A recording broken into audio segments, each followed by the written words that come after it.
Hey folks, it's Lindsey Huddleston with SPS back in the building over at the Horatio Williams Foundation, Hoops and Culture, and what a great way to start things off. I have one of our keynotes today for our mental health day. That is Dr. Javari. Godfrey, got a chance to meet this brother, touring the city, coming down, looking like he was part of the fabric of the city, but you was out and getting around. But we've had some time to talk, but tell me what brings you here to Detroit to be a part of the Horatio Williams Foundation, Hoops and Culture. Well, first of all, I just want to say thank you to you guys for having me at the city. Came highly recommended. Hey, listen, that's all upstairs, and I appreciate that. Probably look a little tired because I've been crying the whole time I've been in Detroit. Yesterday I did a support group that was full of a lot of men, but a few women there too, and we just discussed real life situations. All of them have been affected by some form of corrections, so we say. So I'm just curious, what brings the tears? It's real.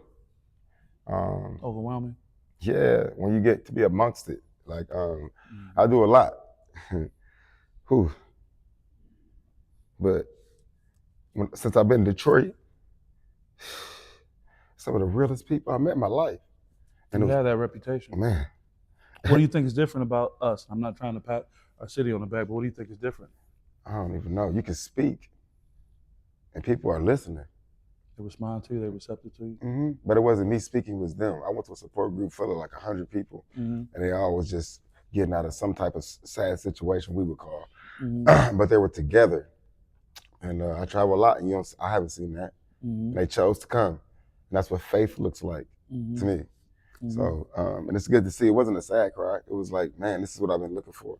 So I got a lot of energy from it. So a lot of strength in that. Yeah. Your resume is impeccable.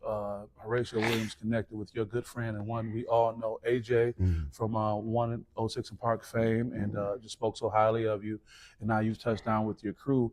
You're going to be speaking to the men's basketball teams that are coming in for the Hoops and Culture. Without giving everything away, what kind of presentation do you plan on leaving with these guys? Yeah, first I want to go back and thank AJ. That's like my brother. He I think they were in Marcus Vineyard, and I got a call, and he said one word, you need one person when it comes to mental health, and that's when I got the call. Excuse me. Man, dang, that's when I got the call. And like the bat phone ringing, and it was time to go. If AJ make a call, it's on. And look where he at, man. Like, he's not made Horatio, man, listen. And that's what I was telling people. He did all he can do. It's our turn now. He did all he could do, He did all he could do. And that's how stuff should work. You put the pieces together and then make this. Just like we just met. Yeah. How do we just, come on, man. So the message I want to leave with the kids today, to get back to your question, is that, right? Just that right there. Just live in that spirit, right? How'd you get here? What's your story? Man, here today. Well, it started somewhere and it led you here, but just your background and. So I'm from Columbus, Ohio.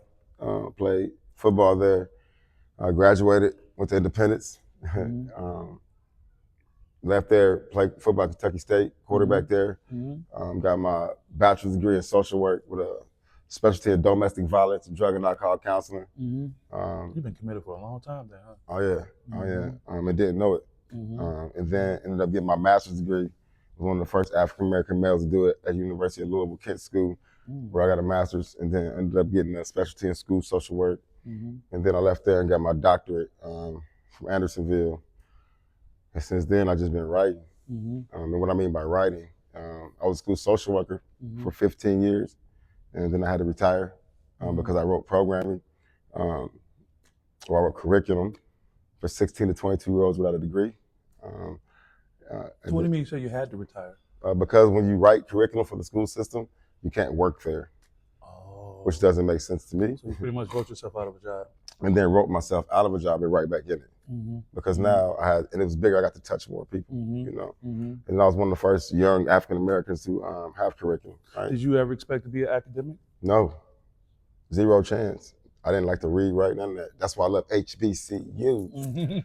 Yeah. Because they taught me that when I got there. Nobody ever taught me to go read, write, homework, none of that. When I got there, I was surrounded. It's a different kind of love, isn't it? I was chosen. And so I was always the youngest, but I was around a group of people. Shout out to my boys from Louisville and my K-State family. They just grew me up. I was special. I was picked out. And so when I wanted to trip out, when I did trip out, they was still, whew. Yeah, they didn't say, we got to get this guy out of here. It was like, hey, yo, he can't drink or nothing right now. Finish that homework. Like, everybody just look at me. Gangsters, smart guys, square bow, everybody. We got a crew 33 on. Yeah. Women too, all of them. I was always just, That's how I was the youngest to do all that stuff. Had a doctor since I was 25, something like that. Wow. Yeah. Not no brag. Like, that's why I cry all the time.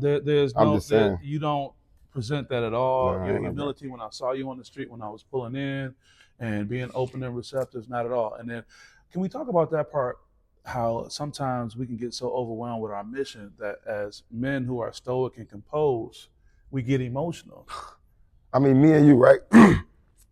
we walking by each other, but you can feel that we're doing something, right? You're like, okay, what are you doing? What do you do? So we stop. That's what I want to bring here. Stop.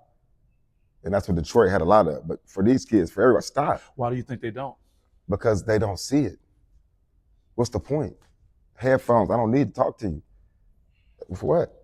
And look what this did. We're doing it. It's happening. And that's what I want to teach today. Right. Get up, find somebody you don't know real quick. Because in a minute, you're going to need to know somebody. That part. I had a friend, I was in Governor Granholm, former governor, state of Michigan, in our office, and Elva Revere, deputy chief of staff of Hispanic descent, because we had a very diverse staff. And I had an issue, and I went to her and said, Lindsay, I got you, but you never want to make a friend when you need one. Say that again. You never want to make a friend when you need one. Because so many times, to those young men that we're referencing, they don't stop. But when there's a need, because you did say there will be a need, and you and I know that, now you're trying to reach out and make a connection compared to, hey, man, it's not that you're trying to meet people with the intent of what I can get from you, but you don't want it to be, hey, I need you now. So can we talk about how do you respond, because you did with so many young people, top 100, NBA, Nike, Angel Reese when she was a baby, all these things you shared just in the quick conversation. The question of, chicken or the egg, is it this generation or that's different, or is it the different things that are happening that this generation is experiencing? Meaning, social media, headphones on, they're less likely to be interpersonal. And engaging. Is that more so them? Was that more so the other elements that are out here? What do you think from your travels and your work? So I'll just ask you a couple questions. Sure. It's just us, right? Yeah. How many young people do you talk to? I am an advocate for young people, so I engage them. How many, do you have, if you would say, how many can you call right now? And they're like, yo, what up, Uncle? What up? Like, how many? I have, I would say, I can hold it in two hands. I say 10. And that's great. Now let's have a real conversation. Okay. Think about all our boys, all the men you know. Who talking to them? Oh no, because we've turned them YNs, and we're a little bit less receptive because in their natural habitat they may present as something that may be a little intimidating, and because of that there's almost a level of disgust sometimes when they just being who they are. That's it. That's it, huh? You just said it. And you a man that you can touch 1,000 kids right now, and you said I do it on two hands. You see what I'm saying? And it's not a bad thing, but we got to work on that. So how do I, as a young professional, somebody else, how do we make the transition in our lives? When we focus on family, focus on our job, but how do we make this transition, especially when there seems to be this divide sometime, whether it's real or not, to where we feel like we can't reach them or talk to them. And then you and I are advocates for our kids, but just how does our other counterparts, how do you think they should approach that to try to connect a little bit more? I think we're doing it now. Collaborate. You can't do it by yourself. You ain't gonna want to talk to you. It don't work like that. You ain't gonna want to talk to him. But together, what you about to do now, how else we gonna get their ear? Without headphones or distraction, we got them. This is it. We do this, and we do it again. We do it again. We bring together collaborative effort. Nobody's going to sit and talk to you one on one, or me. Some little young dude, just like, what's up, bro? It's too much to do. You got family and friends. We do this once a month, and we commit to that once a month. And we might not be able to be here every time, but the men will, the collection will, the ideal will. It will start to grow, and then it'll be a mission, and then a movement. We're doing it. It's in the midst. We're going to have a great time today. We're going to have a great time Let me ask tomorrow, you a question. and we're going to have a great time Friday. Quick question for you. No, it could be slow. I really want to ask you this. Why you sit here? Well, I'll get to the answer, but I'll start with the formal part. I'm a member of the board of directors for Horatio Williams. Okay.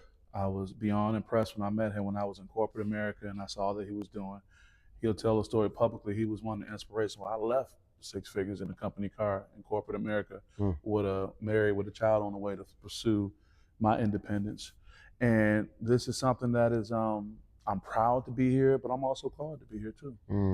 We talked about that when we met. Remember, this is the first time you said, when Paul knocked up, you hit me. Remember, you hit me as soon as I got out. Yeah. So that's when I knew we was in the right place. Yeah. But everywhere I've been, I know I'm in the right place, you know? I just think he's doing an amazing thing. And I think something that is, it's okay. Don't worry about it. I think there's something that is, going, I'm going to hit that. I think something that is a direct indication that this is going to be amazing is this. Who stops and sits down and we just walk on the street. So I think that this film, it should be the beginning of something, you know, that doesn't end, right? And we should pass this to a group of young men. We'll wrap it up right there. We'll let our people know what else we got going on today. You'll be here today. And then I do want you to talk about some things you have coming up and leave your information so people can follow you. But tomorrow we'll be over at Wayne State for the HBCU Hoops and Culture. We're going to have some great games. We're going to have 4 games going on, 4 HBCUs and 4 institutions from the state of Michigan. And then on Friday, we have the young man from Earn Your Leisure, critically acclaimed world travel. They will be in the building at Wayne State as well. I can't wait to see them. You had to open your ticket up on the end. You got to stay around and handle some business. No doubt. Give your information how people can follow you and connect with you. Yeah, so if you just Google Dr. Javar, so Javar, Godfrey, Godfrey, everything pop up. You'll see the TED Talks, the videos and all that. On Instagram, it's just Javar Godfrey. Facebook, probably the same thing. I'm getting better at social media stuff. That's okay. You got people who'll do it for you. But we're going to do it for you. Hey, we doing it now. Together, for real. It's so real, and we want you guys to be a part of it. Thanks for supporting the Horatio Williams Foundation. Support